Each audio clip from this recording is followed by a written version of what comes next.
Bismillahirrahmanirrahim.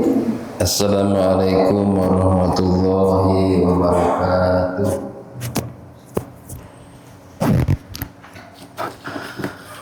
Alhamdulillahilladzi an'ama alaina binikmatis syihhati wal afiyah. Wassalatu wassalamu ala Rasulillah Sayyidina Muhammadin ibni Abdillah wa ala alihi wa sahbihi wa mawalah amma ba'du. La ilaha illallah, la mawjuda illallah, la ma'buda illallah, la matluba illallah, la maqsuda illallah. Bismillahi tawakkalna 'ala Allah, la haula wa la quwwata illa billah. Nastaghfirullahaladzim, nastaghfirullahaladzim, nastaghfirullahaladzim wa natubu ilaih. Wa qala mu'allifu hadzal kitab rahimahullah wa nafa'ana bihi, amin ya Allah ya rabbal alamin. Para hadirin jamaah subuh rahimakumullah, juga sebelum dilanjut mengingatkan berada di masjid bukan bulan Ramadan saja atau 10 terakhir Ramadan, setiap kita berada di masjid tetap niat i'tikaf. Nawaitu an a'takifa fi hadzal masjid taqarruban ila Allah. Niat i'tikaf, duduk di masjid dalam rangka mendekatkan diri kepada Allah Subhanahu wa taala. Kemudian yang kedua, tentunya sangat istimewa, anugerah yang luar biasa, kembali kita bisa hadir sholat subuh berjamaah. Mudah-mudahan terus bisa dirawat sampai akhir hayat. Wala tamutunna illa wa antum muslimun. Jangan mati, jangan meninggal kecuali dalam keadaan muslim, keadaan Islam.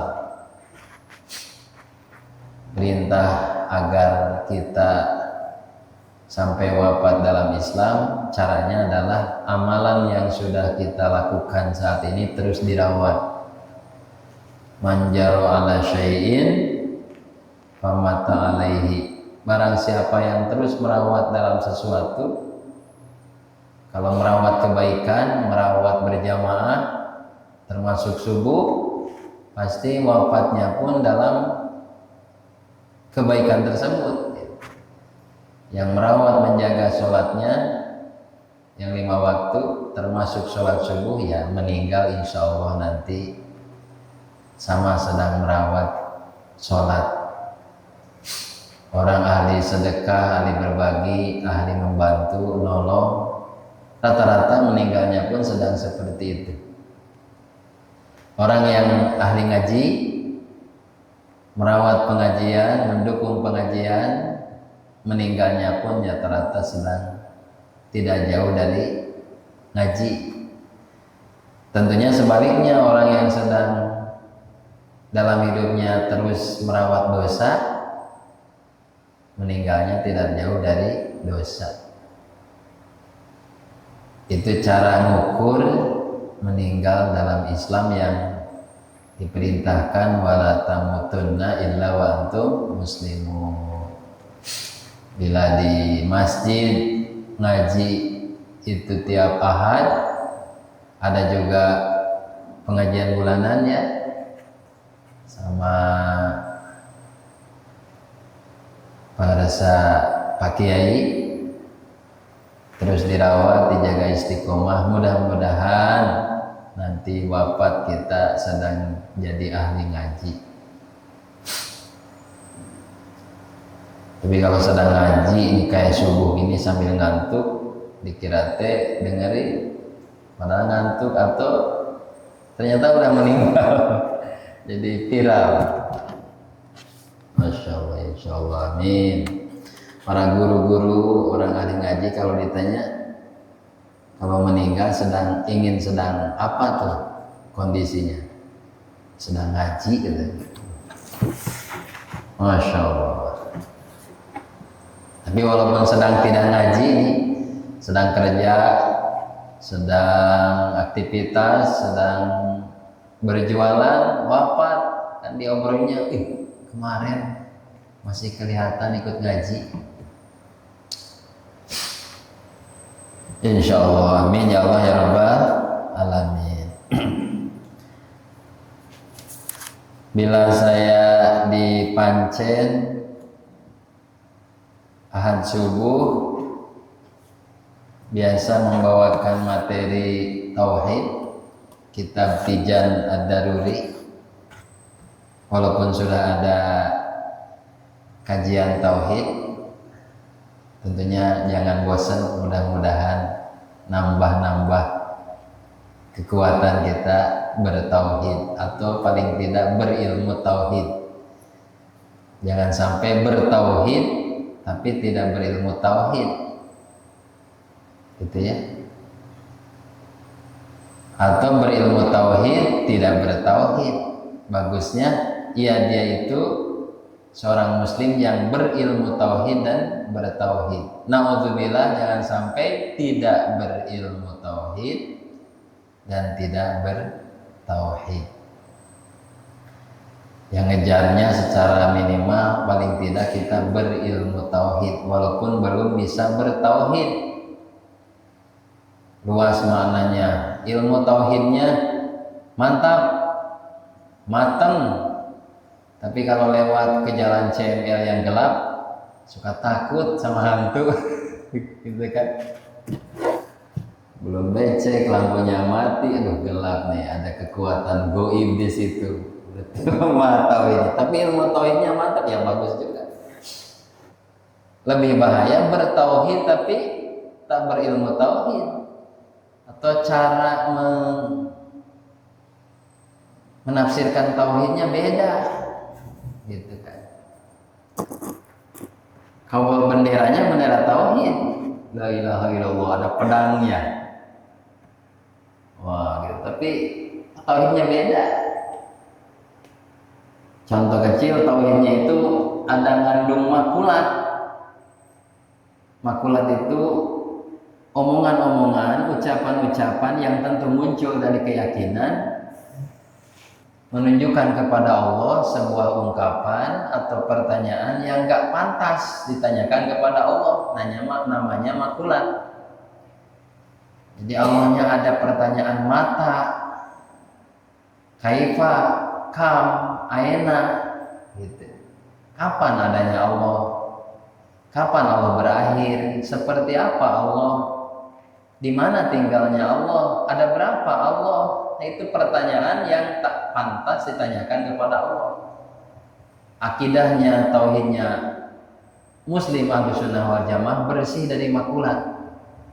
Kalau ditanyakan kepada makhluk, kepada para malaikat sekalipun, kepada para nabi sekalipun, pantas. Malaikat itu seperti apa? Tinggal di mana? Apakah ada yang di langit, ada yang di bumi? Jenisnya seperti apa? Jinsiahnya atau kelaminnya?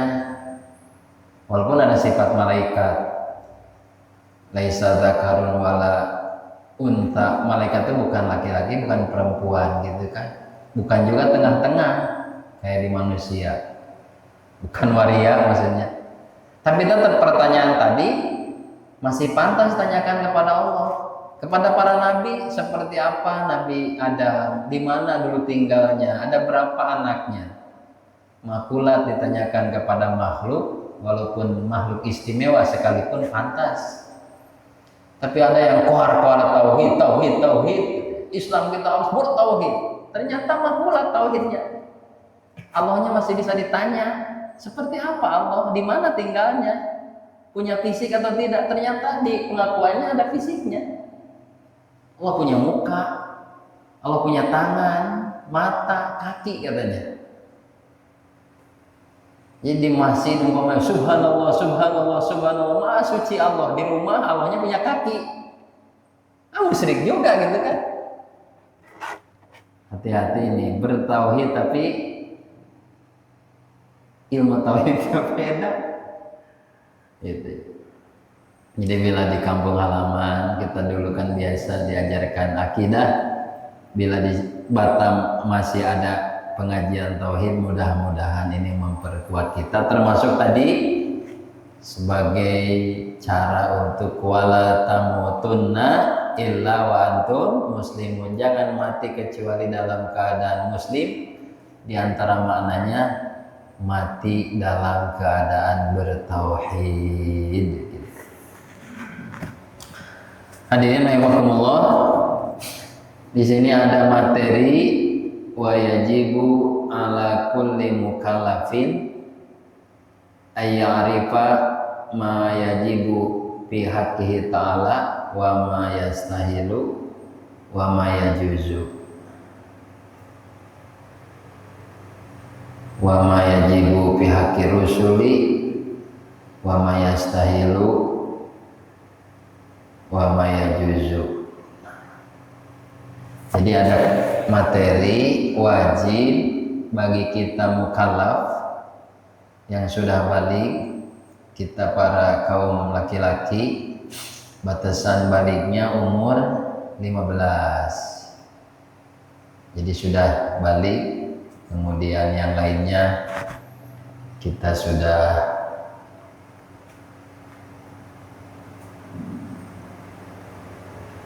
mimpi basah, bahasa kitanya sudah keluar sperma gitu kan, itu tanda udah balik. Kemudian juga akal kita insya Allah akal yang sehat, tidak terganggu, normal, maka kita itu statusnya mukallaf, balik dan berakal sehat. Apalagi kalau akalnya gorizi, akal yang sehat, yang bersih, yang bisa menemukan tentang tauhid tadi, tentang Allah Subhanahu wa Ta'ala. Menemukannya dengan cara apa? Bukan bertemu begini, berjumpa begini, berhadapan-hadapan secara fisik. Kita bertemu dengan Allah dengan tahu, percaya, yakin, hasil idrok, hasil menemukan. Kalau kita hasil menemu Allah itu dengan apa? Ya dengan akal yang sehat. Dulu diajarkan oleh orang tua waktu balita, waktu kecil, udah bisa dengar gitu ya, udah bisa paham, diajak tidur oleh orang tua. Sebelum tidur oleh orang tua diceritakan tentang Allah, tentang sifat-sifatnya. Nah, idrok, menemukan Allah. Dulu pertama dengernya tentang Allah itu waktu mau tidur oleh orang tua, itu idrok. Pertama kenalnya itu, belum lagi dimasukin ke PAUD gitu, itu idrok. Kalau umpamanya ada guer muslim di luar Islam, kapan menemukan tentang Islam, tentang Allah? Dulu pernah dengar di toa masjid gitu, mungkin ada yang mendengarkan. Oh ada live apa ini YouTube di masjid, sehingga pernah lihat, pernah dengar umpamanya di luar kaum muslimin, non muslim, itu dia idrok, sehingga muncul benih-benih keimanan gitu. Apalagi sampai ikrar syahadat, itu idrok. Kita pun sama. Yang pertama ma'rifat pun syaratnya harus idrok, menemukan Allah melalui pengajian, melalui spirit-spirit apa sajalah, peristiwa-peristiwa asalnya umpamanya tidak percaya, ingkar kepada Allah, kemudian ada peristiwa kejadian yang luar biasa sehingga berbalik arah keyakinannya, atau melalui yaitu dakwah. Masya Allah, kalau kanjeng Nabi Muhammad SAW yang luar biasa, kita berada di bulan Maulid gitu ya, dilanjutkan ke negeri kita oleh para ulama, para wali. Kebayang dulu para ulama, para wali menyebarkan Islam, di mana Indonesia ini dulu mayoritas Hindu ya, dulu itu. Para wali, para ulama, bagaimana merubah keyakinan yang mengakar dalam jiwa-jiwa bangsa Indonesia saat itu Hindu, tapi bisa berubah, lepas kekufurannya, diganti oleh dinul Islam, agama Islam, bukan dengan cara kasar kan ya. Kalau di antara mereka umpamanya budayanya senang ngeliwat, makan-makan, hura-hura, para wali pun deket-deket mereka ngedeketinya dengan cara makan-makan, tapi tentu dengan cara Islam makannya, sehingga dia tertarik, makannya tertib, sopan, pakai tangan kanan bukan kiri, ada yang dibaca menenangkan hati, Bismillahirrahmanirrahim, bukan kayak kita teriak-teriak, ketawa-ketawa, misal begitu. Nah itu pun cara idrok itu bagian dari ma'rifat menurut tauhid. Kemudian idroknya jazim, menemukan tentang Allah, tentang Rasul itu dia jadi yakin bahwa Tuhan itu adalah Allah, utusannya bagi kita adalah Nabi Muhammad SAW. Artinya 100% yakin, bukan prasangka. Beda dengan fikih. Fikih itu amalan ibadah dengan prasangka kuat, bukan yakin. Artinya dengan sangka kuat juga udah sah. Misal datang ke masjid, tadi itu wudu enggak ya? Wudu enggak? Ada basah tapi ada bekasnya. Wudu lah. Walaupun gitu sah wudunya. Tapi kalau tauhid jangan gitu, bener enggak? Allah Tuhan itu. Bukan Allah.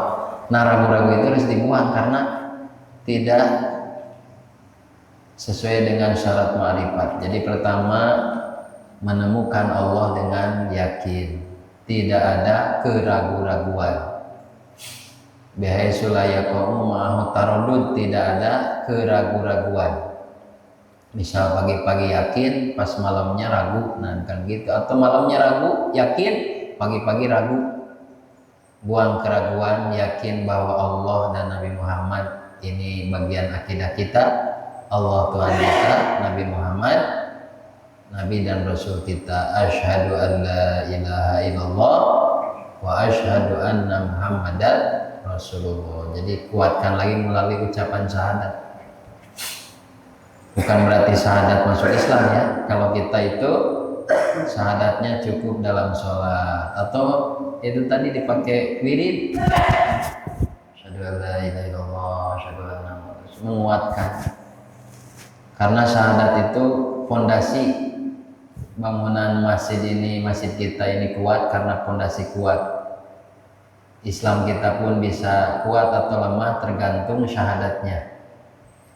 Kalau sedang lemah-lemah, berjamaah lemah gitu ya, ibadah-ibadah yang lain lemah, maka ulang-ulang syahadatnya, asyhadu an la ilaha illallah wa asyhadu anna Muhammadar Rasulullah. Jadi bukan waktu mau nikah aja syahadatnya.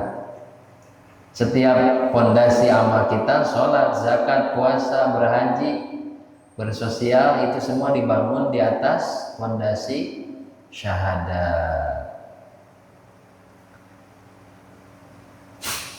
Asyhadu an la ilaha illallah, asyhadu anna Muhammadar Rasulullah. Bahkan ada di sebuah tempat, kalau umpamanya anaknya sudah balik, laki-laki udah 15 tahun, perempuan sudah haid atau 9 tahun, diundang keluarganya, tetangganya.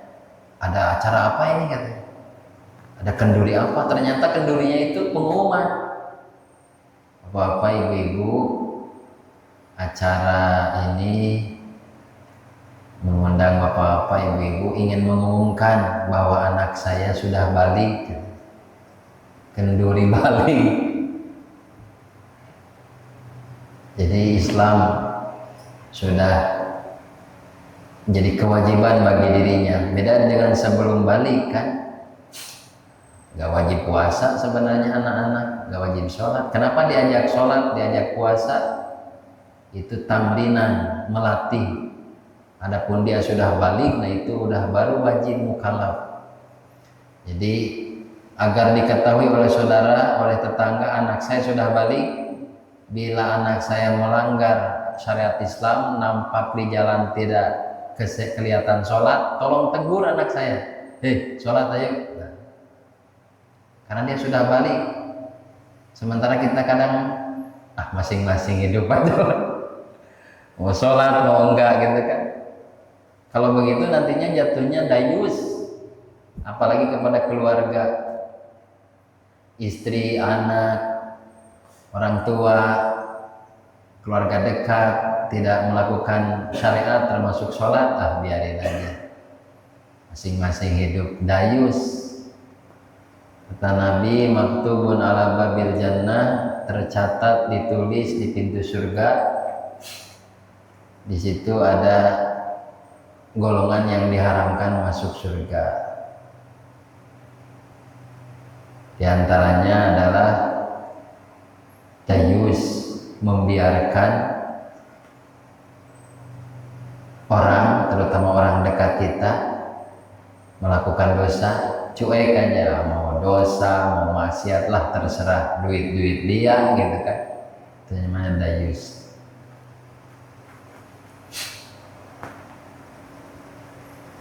Kemudian yang kedua, syarat ma'rifat itu adalah tadi tidak ada keraguan-raguan, apalagi ragu dengan ancaman atau rayuan. Mau dirayu, mau diancam, tetap pengkuh la ilaha illallah Muhammadur Rasulullah. Yang ketiga, muwafiqun lil waqi', memang sesuai dengan kenyataan. Jadi meyakini sesuatu itu, percaya kepada perkara itu harus sesuai dengan kenyataan. Misal, bapak-bapak percaya nggak ini waktu sekarang ini pagi-pagi? Percaya, memang kenyataannya pagi. Percaya nggak ini adalah lembaran kertas kitab? Percaya, maka kenyataannya kertas. Percaya nggak itu yang gantung di atas itu listrik? Ya emang percaya itu listrik, nah gitu. Kalau umpamanya ada kepercayaan tidak sesuai realita, itu batal. Pak, ini tuh bakwan. Iya, bakwan, percaya. Dia yakin 100% nggak bisa berubah ini bakwan, tapi realitanya bukan bakwan ini. Nah gitu pun dalam keyakinan, percaya kepada Allah, memang realita sang pencipta siapa? Allah. Kalau ada orang percaya kepada batu ali, kepada pohon, kepada sungai, kepada genderuwo, itulah Tuhan saya 100%. Percaya sih percaya, tapi yang dipercayainya tidak sesuai dengan kenyataan. Juga kiasan yang kepada kepercayaan yang lainnya. Itu syarat ma'rifat. Jadi percaya kepada istri harus realita. Iya, dia betul itu istrinya. Jangan ngomong percaya saya kepada istri, ternyata istri yang lain gitu kan. Tinggal realita. Nah, orang kadang dengan apalagi zaman sekarang bisa berubah aja omongan dengan dibayar. Kalau pertama ngomong A, bayar jadi B gitu kan. Itu berarti rubah. Jangan sampai rubah itu terbawa kepada akidah atau diancam pokoknya.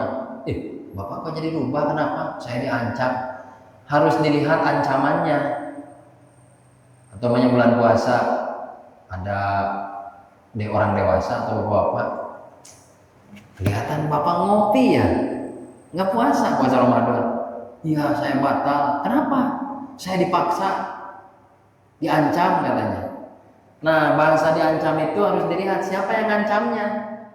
Yang pertama, orang yang ngancamnya memang mampu membuktikan ancaman. Pokoknya, Pak, Bapak kalau puasa Ramadan hari ini saya tembak. Kalau di sana disebut dibedil, saya tembak. Memang orang itu terkenal kalau ngancam betul nembak gitu. Kelihatan ada pistolnya. Kalau saya puasa ditembak katanya. Memang orang yang ngancamnya betul ahli ngancam, suka nembak. Terus nembaknya itu saat itu juga. Jangan gini, Bapak kalau puasa Ramadan hari ini saya tembak tahun depan. diancam mau ditembak, tapi ditembaknya tahun depan. Itu gagal ancamannya. Kemudian orang yang diancamnya memang tidak mampu melawan atau menyelamatkan diri. Kalau diancamnya sama anak-anak, terus bawa pisang, Pak, Bapak kalau puasa saya tembak pakai pisang. Wah, langsung dibatalin puasa. Diancam sama anak-anak. Anak-anak itu tidak mampu membuktikan ancaman. Begitu pula dengan keyakinan. Diancam oleh apa? Oleh Indomie. Kan suka ada dulu bahasa berubah agamanya, pindah. Kenapa? Dikirim Indomie. Lain, jangan sampai berubah karena ancaman dan rayuan. Kemudian yang terakhir, syarat ma'rifat itu adalah nasiun an dalilin, harus berdasarkan dalil. Nah, ini pun banyak paparannya, penjelasannya. Bagi pegangan kita yang tengah-tengah tentang dalil, terutama akidah, lihat kondisi. Sah imannya seseorang yang dia tidak tahu dalil kalau umpamanya kondisinya udah udzur, kakek-kakek, nenek-nenek udah udzur, udah pikun, yang bisa udah pikun, ditanya, ibu percaya tentang Allah? Percaya. Betul, iya 100%. Ibu yakin tentang Allah, tentang Muhammad. Apa pun dalilnya? Nah, untuk dalil tanyain aja ke Pak Imam. Itu imannya sah, gitu ya, karena udah uzur, tidak berdosa. Beda dengan orang yang masih kuat, masih segar bugar, ditanya dalil, tidak tahu. Nah, sah imannya, tapi berdosa. Pak, percaya tentang Allah? Percaya. Gimana dalilnya? Nggak tahu. Orangnya masih sehat, masih segar bugar. Keyakinannya sah tapi berdosa karena belum mampu dalil. Masih ada waktu bagi yang mau berangkat kerja, silakan. Ini sedikit lagi, 5 menit lagi atau berapa ya. Jadi mukallaf diwajibkan mengetahui tentang Allah dan Rasul Nabi Muhammad SAW. Bagi kita umat Nabi Muhammad dibarengi ma'rifat. Udah tadi. Yang kedua nih tasdik, harus dibarengi tasdik. Nggak cukup percaya, nggak cukup ikrar syahadat atau kalimah la ilaha illallah Muhammad Rasulullah kalau tidak dibarengi ma'rifat dan tasdik. Apa itu tasdik? Tasdik itu secara bahasa membenarkan, mengiyakan. Iya, itu tuh yang bolak-belok ke kanan kiri adalah kipas, gitu kan. Iya, ini adalah mimbar, itu tasdik. Benar ini mimbar, ini tuh mikrofon. Kalau ada orang ini mikrofon, dia nolak, bukan, itu bukan mikrofon. Nah, itu berarti tidak tasdik, tidak membenarkan gitu. Kalau ada ungkapan Allah Tuhan kita, terus menolak, bukan, itu tidak tasdik. Tapi kalau di hati masih respon, mau meninggal nih, nggak tahu dia apa keyakinannya, ditanya aja, siapa Tuhan? Allah bukan?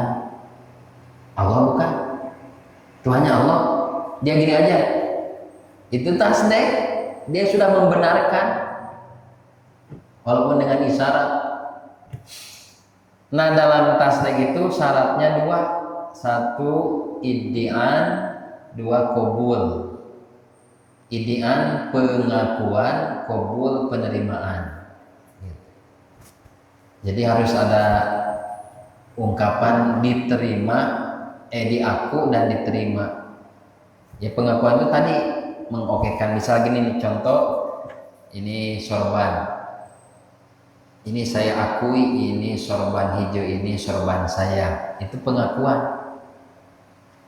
Jangan sampai ngaku-ngaku sorban orang lain diaku-aku. Ini sorban saya, padahal sorban Pak Ustadz Iwas gitu kan. Itu salah pengakuan. Yang diakui itu harus memang milik kita. Kan ada kisah pendek, katanya ada orang sedang membala kambing, diikuti dari belakang di padang pasir. jalan dengan kambingnya 10 kambing, diikuti dari belakang. Tiba-tiba muncul dari depan ada orang, ini kambing saya katanya, ini kambing saya. Kan kaget, ini kambing saya yang 10 tapi aku gitu ya. Itu pun kan repot. Akhirnya dibawa sidang di pengadilan. Tetap orang ini yang muncul di jalan, ini orang bawa kambing, ini yang ngaku-ngaku punya kambing itu, tetap di pengadilan pun ngaku-ngaku itu kambing saya. Datangkan saksi. Semua saksi menyatakan bahwa kambing itu yang 10 milik si ini. Tapi ini kekeh, gak ada bukti pun ngaku-ngaku ini kambing saya. Saking bingungnya hakim bilang katanya, putusan hukumnya ditunda. Loh kenapa kata orang ini ditunda katanya? Sayanya sedang haid gitu. Padahal hakimnya laki-laki. Masa katanya laki-laki haid? Kata orang ini. Kata hakimnya bilang, masa kamu gak punya kambing, aku gak punya kambing? Gitu. Jadi ini pun sama. Saya akui ini adalah sorban saya. Saya akui bahwa Islam agama saya, Nabi Muhammad, Nabi dan Rasul saya. Terus diterima, artinya dipakai. Ini sorban saya dan saya pakai, saya manfaatkan, saya gunakan.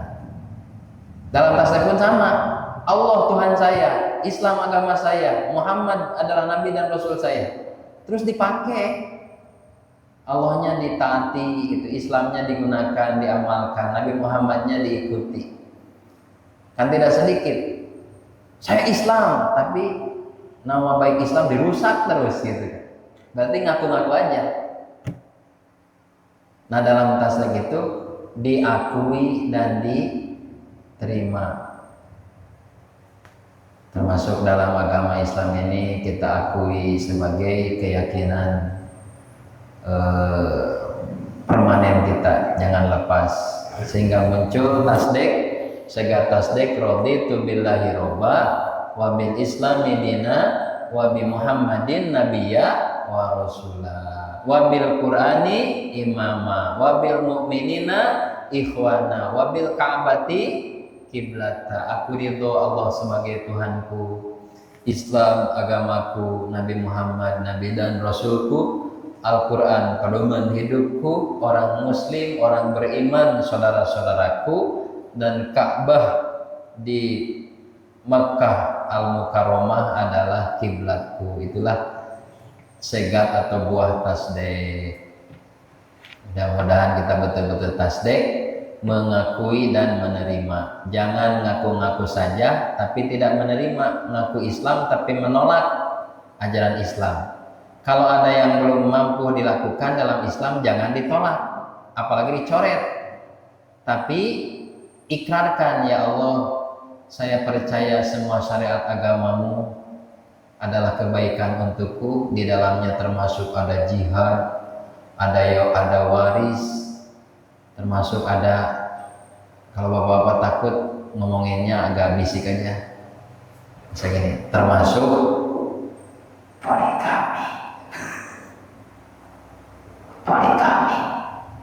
Takut ada yang takut ucapinnya dari Islam, tapi ya Allah saya belum mampu melakukannya. Bukan begini, saya terima semua ajaran Islam kecuali poligami, saya coret. Murtad. Apalagi yang sudah jelas dalam agama disebut tidak ada. Kan banyak nih ustadz-ustadz yang beda itu tuh di sana. Ini nggak ada dari Islamnya, nggak ada dari nabinya. Padahal di ustadz yang lain ada. Mana ada katanya, ini beda. Beda. Awas nyebut-nyebut tidak ada padahal ada. Perkara ikhtilaf kan diterangnya ada. Kalau dianggap tidak ada, bukan agama, murtad. Banyak kali itu yang tidak adakan. Coba ahli ulama, ahli hadis ini ada hadisnya, sahih juga, tapi di situ udah ada. Kalau ikhtilaf mah bagi sampean silakan, bagi kami mah tidak. Itu lebih aman. Apalagi umpama mending nganggap gini. Kalian namanya wirid panjang-panjang sholawat silakan. Saya mah enggak. Kenapa? Males. Aman, selamat. Kenapa alasannya? Males. Lebih selamat daripada tidak ada, itu bukan Islam. Tolak, buat. Udah ada dalam Islam, dianggap tidak ada. Murtad. Gitu. Gak kerasa itu murtad, banyak yang dihilangkan. Apalagi dihilangkan karena uang. Karena maaf, saya pernah kerja di Arab ya. Di salah satu gambaran sering kali kedengaran. Saya di Masjidil Haram hampir 2 tahun bersih-bersih. Kalau pulang dari Haram itu biasa supir-supir taksi itu bangsa Arab, bangsa Saudi. Udah akrab-akrab. Walaupun di jubah, walaupun kayak syekh, ya orang biasa. Dan syekh di Arab itu beda maknanya. Kalau kita kan syekh itu guru besar gitu. Syekh di orang Arab jadi 3 artinya. Syekh itu bisa jadi guru besar. Yang kedua, syekh di Arab itu orang kaya. Itu yang punya hotel Hilton, Asokwa, Darut Tauhid depan Masjidil Haram disebutnya orang sultan itu, pengusaha-pengusaha besar disebutnya di sana syekh, orang kaya. Yang ketiga, manggil syekh itu kalau marah. Ngomong-ngomong nyeng-nyeng, kalau udah marah, la ya syekh. Nah itu tanda udah marah. La ya syekh. Jadi kalau dengan di Indonesia syekh itu di sana 3. Syekh itu bisa ulama, bisa orang kaya, bisa nyebut syekh itu karena marah. La ya syekh. Walaupun anak kecil marah, la ya syekh. Dia udah ngobrol biasa. Supir-supir taksi bawa tasbih, mana tasbih? Di jalan-jalan pasti rata-rata bawa tasbih. Tapi gini dia, gini, deketin oleh kita. Ya ammi, jib suwaya hada sabah gitu. Hei paman, hei teman, pinjamlah sebentar tasbih itu. Kata dia, hal, jib, ambil. Terus kita bilang gini, subhanallah, subhanallah, subhanallah. Ngotot ya, lah ada bid'ah katanya. Kamu boleh itu bid'ah katanya. Laisa hadza bid'ah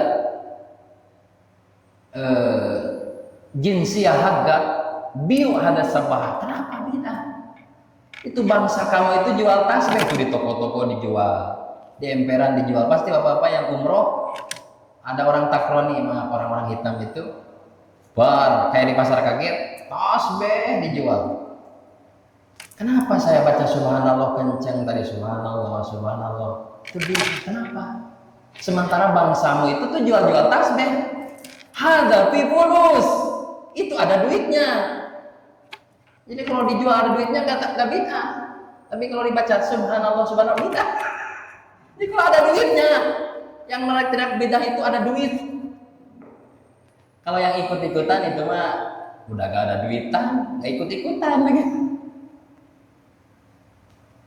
Banyak lah ininya yang ditawari, ada di internet, maaf, di Ustadz Hamidah, murid langsung pakai Mamun Murad. Tanyakan langsung, namanya Ustadz Damukti Dewantara, tinggalnya di Marina Piu, punya pondok di Sungai Lekop. Belum ditawari, kalau mau jadi Ustadz itu 15 juta per bulan. Gimana kak? Kenceng. Saya itu ada lewat, kalau jadi ini karena dibayar atau apa? Kalau mamanya dalam Islam kira-kira jadi murtad, udah aja ngaku saya mah pemalas, tidak ngamalin itu udah. Daripada ini dianggap gak ada dari Islam, dibuka di hadisnya yang lengkap ya, bukan hadis yang Bukhari Muslimnya udah dirubah-rubah. Sama, Bukhari Muslim pun sudah ditahrif banyak. Di yang asli ada hadis itu, tapi yang sekarang yang kertasnya jadi putih hilang hadis itu. Dihilangkan dengan sengaja, lalu diomongin tidak ada dalam Islam. Takut murtad, mending udah aja. Kenapa ini tidak dilakukan? Saya belum tahu. Kenapa tidak melakukan itu? Saya mau pemalas, aman. Daripada nuduh-nuduh kepada yang lain tidak ada dari Islamnya. Karena Islam itu begitu wasi', begitu bastoh, begitu luas. Yang kira-kira tidak tahu, jangan dianggap tidak ada. Itu bagian daripada tadi apa? Tasdik, kita akui dan kita terima. Atau juga jangan sampai kita terima tapi tidak diakui. Ini orang Islam baca sholawat dengan pendek, panjang, pakai irama, agak pakai irama, itu ngakui. Ya Nabi salam alaika, supaya ngaku itu ngaku. Jangan sampai nerima tapi kurang ngaku. Memang nerima amalan Nabi, sunnah-sunnah Nabi, tapi disebut nama Muhammad tuh kayak alergi gitu. Dengan orang yang sholawatan nyebut-nyebut nabinya itu kesel. Apa-apaan katanya itu di masjid. Nyanyi-nyanyi, dianggapnya nyanyi-nyanyi. Ini kurang ngaku itu deh. Islam COD, tahu COD? Kata kemarin Buya Muhyiddin, ada Islam COD. Pesan barang, udah datang, barangnya ditunggu-tunggu, udah datang, aduh barangnya bagus. Tapi sama yang ngemasnya, sama pabriknya, sama ownernya yang ngirim barang, nggak pernah ditanya-tanya. Siapa ownernya, siapa pemilik perusahaan ini, siapa yang ngirim, siapa yang ngemas, siapa nganterin ke kulir. Nggak ditanya-tanya. Barangnya dielus-elus, Islamnya dipakai, tapi yang membawa Islamnya tidak disebut-sebut namanya. Ada orang yang nyebut-nyebut namanya dengan senandung dan benci. COD itu. Nah, gitu. Jadi ini buah dari tasdeknya itu. Make masjid itu make, tapi enggak melihat siapa PDKM-nya gitu. Siapa Pak Imamnya itu kan. Maksudnya dirawat, digunakan ke sholat, tapi kepada para pengurusnya, umpama ya, kalau dicuci beda lagi. Oh, ini masjid bisa bersih, harum, sejuk. Terima kasih Pak DKM, terima kasih Pak Imam, terima kasih Pak Ade. Kan itu sebagai tasdek. Islamnya dipakai, terima kasih wahai Muhammad, wahai Rasulullah, Sayyidina Muhammad. Itu ibarat itulah sholat. Hadirin rahimakumullah, mudah-mudahan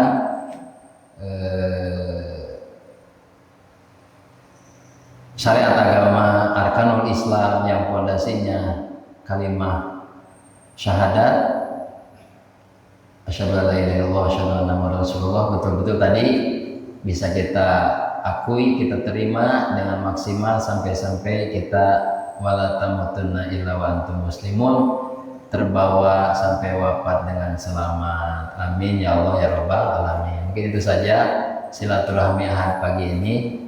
Mohon maaf bila ada yang keluar dari batas obrolan, itu mutlak kesalahan kekurangan saya pribadi.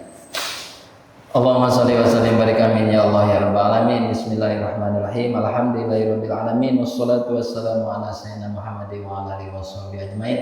Rabbin fa'ana bima 'allamtana, Rabbi 'allimna alladhi yanfa'una, Rabbi faqihna wa faqih ahlana wa qarabati lana fi dinina tawassalna bi ta'limin anta rizqana wasi'a wa anta rizqana amana. Ya Allah, hadhihi daruka wa fiha ibaduka amir ya Rabbi jahika ya Rasulullah. Allahumma shalli ala sayyidina Muhammadin salatan takunu dawaan li kulli da'in wa shifaa min kulli 'illatin fadfa'na kullal mahni wal bala wa ala alihi washabihi wasallim. Rabbana atina fid dunya hasanah fil akhirati hasanah wa qina adzabannar. Fadli subhana rabbika rabbil izzati amma yasifun. Salamun alal mursalin walhamdulillahi rabbil alamin. Taqabbalallahu minkum. Nah, minkum taqabbal ya karim. Demikian jazakumullah sanal jaza. Selamat aktivitas, sehat-sehat walafiat, selalu jaga keselamatan di perjalanan. Assalamualaikum warahmatullahi wabarakatuh.